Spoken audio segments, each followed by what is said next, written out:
राम राम हरे हरे हरे कृष्ण कृष्ण कृष्ण कृष्ण हरे हरे हरे राम राम राम हरे हरे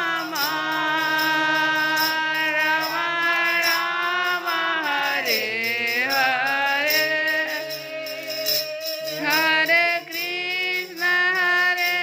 कृष्ण कृष्ण कृष्ण हरे हरे हरे राम राम राम हरे हरे हरे कृष्ण कृष्ण कृष्ण हरे हरे।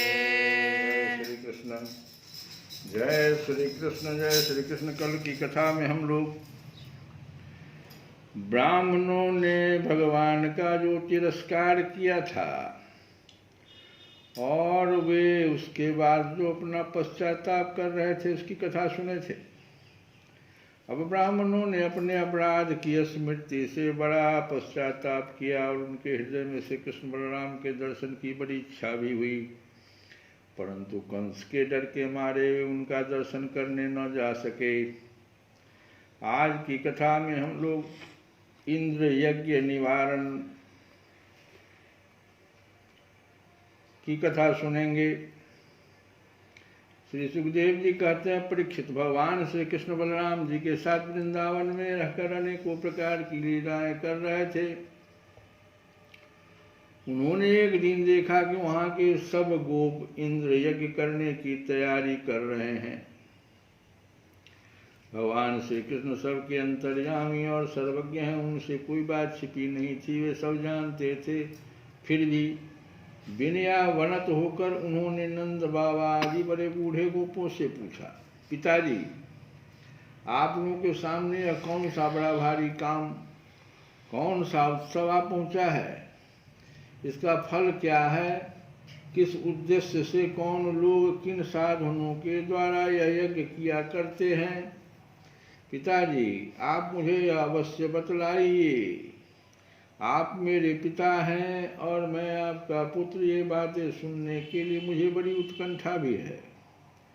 पिताजी जो संत पुरुष सबको अपनी आत्मा मानते हैं, जिनकी दृष्टि में अपने और पराये का भेद नहीं है, जिनका न कोई मित्र है न शत्रु न उदासीन, उनके पास छिपाने की तो कोई बात होती ही नहीं। परंतु यदि ऐसी स्थिति न हो तो रहस्य की बात शत्रु की भांति उदासीन से भी नहीं करनी चाहिए। रहस्य की बात शत्रु की भांति उदासीन से भी नहीं कहनी चाहिए। मित्र तो अपने समान ही कहा जा गया है, इसलिए उससे कोई बात छिपाई नहीं जाती। यह संसारी मनुष्य समझे बेसमझे अनेकों प्रकार के कर्मों का अनुष्ठान करता है। उनमें से समझ बूझकर करने वाले पुरुषों के कर्म जैसे सफल होते हैं, वैसे बेसमझ के नहीं।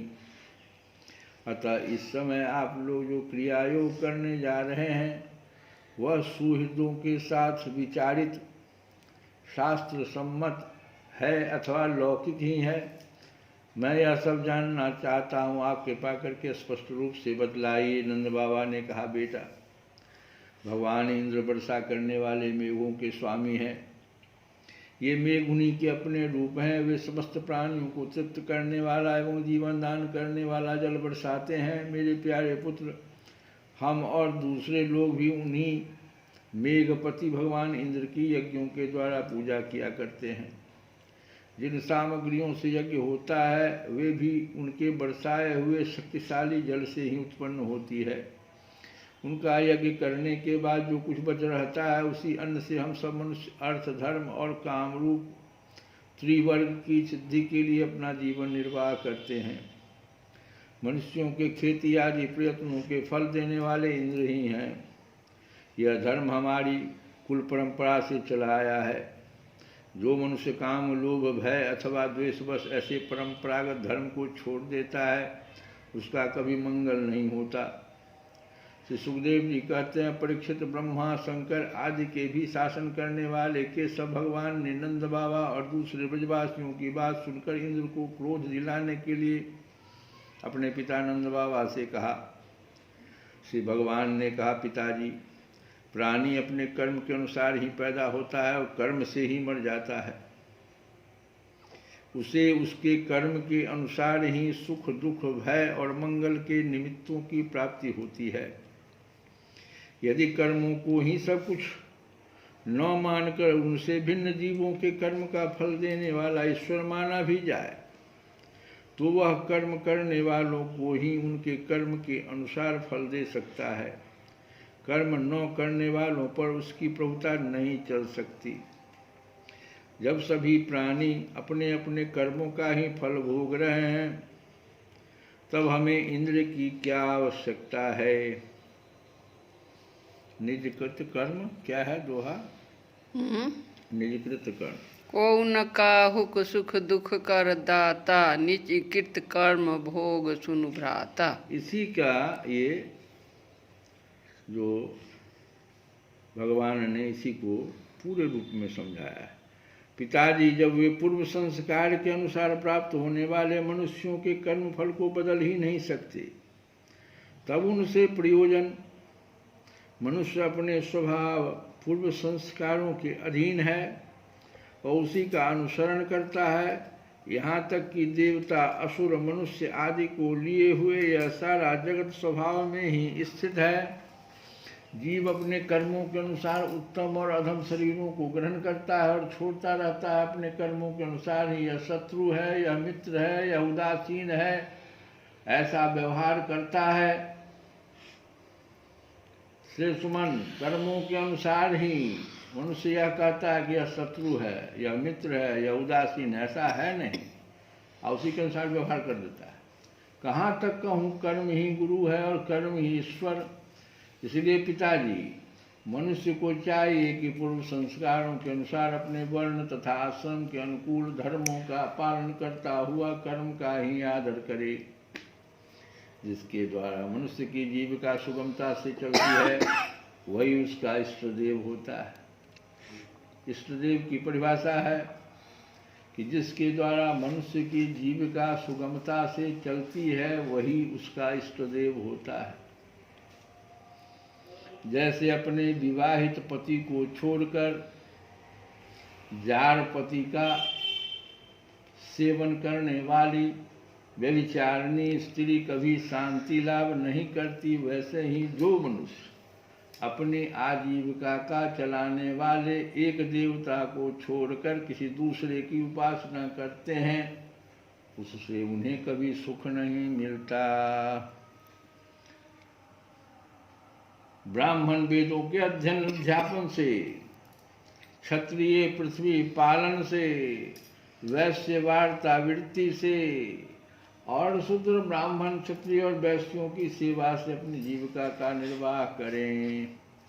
वैश्यों की वार्ता वृत्ति 4 प्रकार की है: कृषि, वाणिज्य, गोरक्षा और ब्याज लेना।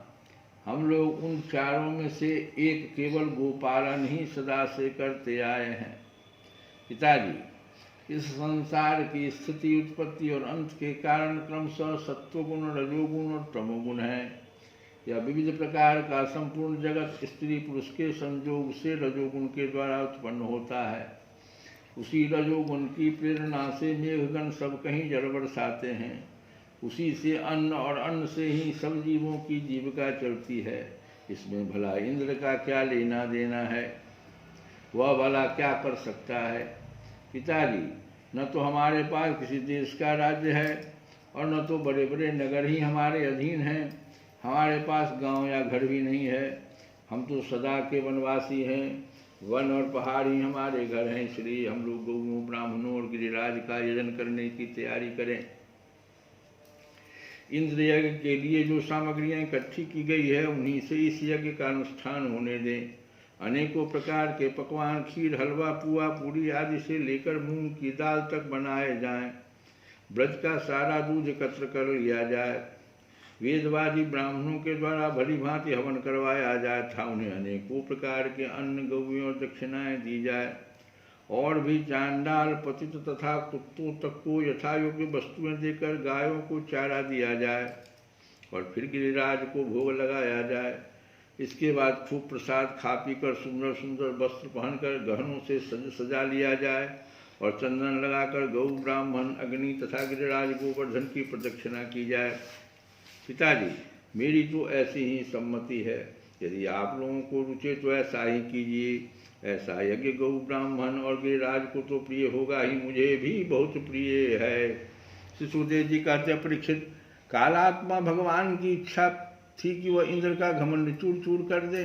नंद बाबा आदि गोपों ने उनकी बात सुनकर बड़ी प्रसन्नता से स्वीकार कर भगवान श्री कृष्ण ने जिस प्रकार यज्ञ करने को कहा था वैसा ही यज्ञ उन्होंने प्रारंभ किया। भले ब्राह्मणों से स्वस्ति वाचन कराकर उसी मार्ग सामग्री से गिरिराज और ब्राह्मणों को सादर भेंटें दी था। गऊओं को हरी हरी घास खिलाई। इसके बाद नंद बाबा आदि गोपों ने गऊओं को आगे करके गिरिराज की प्रदक्षिणा की। ब्राह्मणों का आशीर्वाद प्राप्त करके वे और गोपियां भली भांति श्रृंगार करके और बैलों से जुती गाड़ियों पर सवार होकर भगवान श्री कृष्ण की लीलाओं का गान करती हुई गिरिराज की परिक्रमा करने लगी। भगवान श्री कृष्ण गोपों को विश्वास दिलाने के लिए गिरिराज के ऊपर एक दूसरा विशाल शरीर धारण करके प्रकट हो गए था। मैं गिरिराज हूँ, इस प्रकार कहते हुए सारी सामग्री आरोगने लगे। भगवान श्री कृष्ण ने अपने उस स्वरूप को दूसरे ब्रजवासियों के साथ स्वयं भी प्रणाम किया और कहने लगे, देखो कैसा आश्चर्य है। गिरिराज ने साक्षात प्रकट होकर हम पर कृपा की है। ये चाहे जैसा रूप धारण कर सकते हैं। जो वनवासी जीव इनका निरादर करते हैं उन्हें ये नष्ट कर डालते हैं। आओ अपना और गौओं का कल्याण करने के लिए इन गिरिराज को हम नमस्कार करें। इस प्रकार भगवान श्री कृष्ण की प्रेरणा से नंद बाबा आदि बड़े बूढ़े गोपों ने गिरिराज, गौ और ब्राह्मणों का विधि पूर्वक पूजन किया था। फिर श्री कृष्ण के साथ सब ब्रज में लौट आए। श्री कृष्ण गोविंद हरे मुरारे